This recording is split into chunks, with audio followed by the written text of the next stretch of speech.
All right, Art 1, we are going to talk about how to get started on finding an image for your grid drawing project. And the grid drawing, there are many different parts of this assignment, but the first part we have to focus on is finding a reference image. The reference image does have to be a photo. It cannot be just a cartoon or a drawing from another student or another place. It needs to be from a photo because the point of this grid drawing is to draw realistically, and the grid is going to help us with that. So when you're in the computer lab, on the computer, you'll want to first go to Google, just Google Images, and think about what you'd like to find for your image. Maybe it's a horse, maybe it's a person that you know, maybe it's someone that you find inspirational, like someone like Rosa Parks. Okay, it could be a portrait of somebody that you think is really important or that you just find inspirational.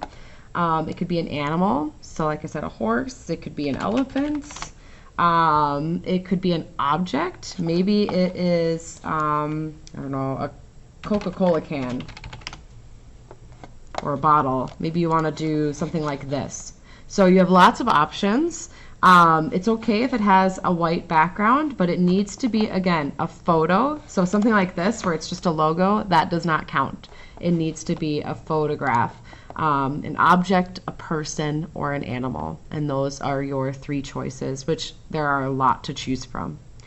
You'll also want to find images that have shading. So this one is a pretty good example of that, and I'll show you how to kind of check that in Google Docs. So I'm going to go ahead, I'm going to type in, let's see, I'll do horse, I guess. It's kind of the first one I was looking at. So finding an image that works, maybe it's this one. Okay, now looking at the size, this is a fairly good size, but if you're looking at some of these, some of them might be a little, like this one might be too small. It doesn't look very big.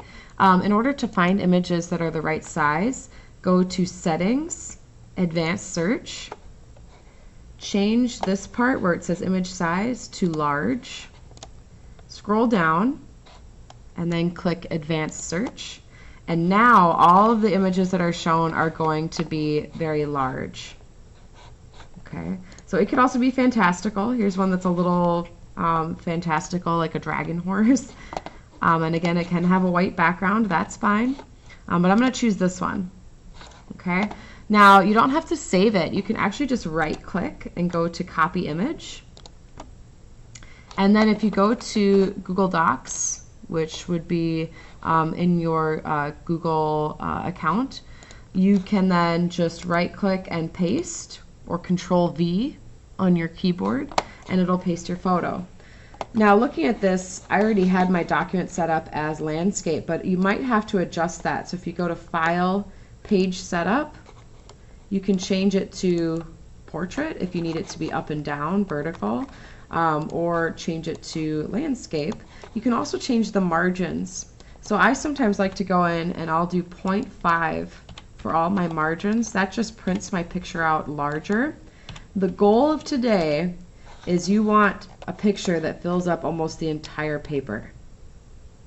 Something like that. It's okay if you have a little extra space, on either side, but nice and large, really, really large image. Now I'm going to change the photo to black and white. So if we right click on the image, and we're going to go to Image Options, there's Recolor. There's all these different colorful options, but we're not going to do any of those except for black and white. So this turns our photo black and white. Now looking at this image, it's very gray, and that tells me that I could adjust the contrast a little bit. So in those image options, again, down here we have contrast. So kind of some basic like Photoshop type things. I don't want it super high contrast. Something like that, that's way too much.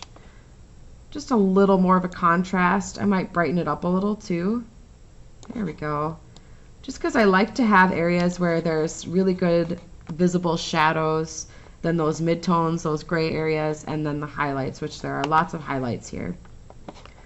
Now this image does have a background, so there are a couple options here. If your image has a background, you can decide if you're not going to include that background or not. If you are working towards a portfolio, like you are working towards going to art school or graphic design programs, if you know you're going to do something like that in the future, or you think you will, I highly recommend drawing in the background as well. It's going to show that you pay attention to composition and realism.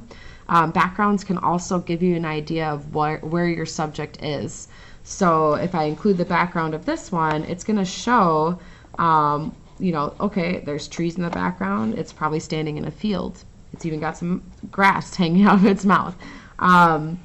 So just keep that in mind. Backgrounds really inform us where the subject is. It kind of tells part of the story. Again, you don't have to do that. You could just focus on just the horse and leave the background blank. That is totally fine with me. These are graphite drawings, so you're going to have a chance to use the drawing pencils, maybe even a little bit of charcoal. We're not going to be adding any color to these drawings. They are strictly black and white in graphite, so we're only using those pencils. Once you're happy with your image, you're going to print it, and you'll go to File, Print. Now, if you have not added the printer yet, you might have to do that first, and I will show you how to do that. So I'm going to move this down. It'll let me. Okay. In your lower bar here, you can type in printers and scanners. It's this one right here under System Settings.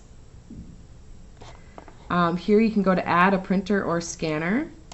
So add a printer or scanner, and this will pull up all the printers that are in the school, essentially. All right, it's searching. And then depending on which computer lab you're in, if we're in A136, you'll want to add A136. And they have the name right after CN and then a dash, there's the name A136. So that would be the computer lab A136. If you're in another lab like E231 or A131, any of those, just pay attention to where you are. And you can always ask me or a teacher what lab we're in. Click on Add Device, and it might take a minute or two to add the printer. It says right now that it's connecting. Then once it's all connected, you can exit out, and then when you're going to print again, so I'll lift that back up. Right now it says I have C140 connected, so I'm going to change that. Okay, again, maybe it's A136, A131, depending on which one you want. And then once you have that set up, we're not printing color, it's black and white, so no color. You just go to print, and that will print your image for you. So click print, and then you're done with that. So that's getting your image, your reference image. The next video you will see how to set up your drawing paper depending on your image size. We're going to be using some transparent grids, and I'll show you how to get set up with that as well. So thank you for watching, and I hope you find a great reference image for your grid drawing.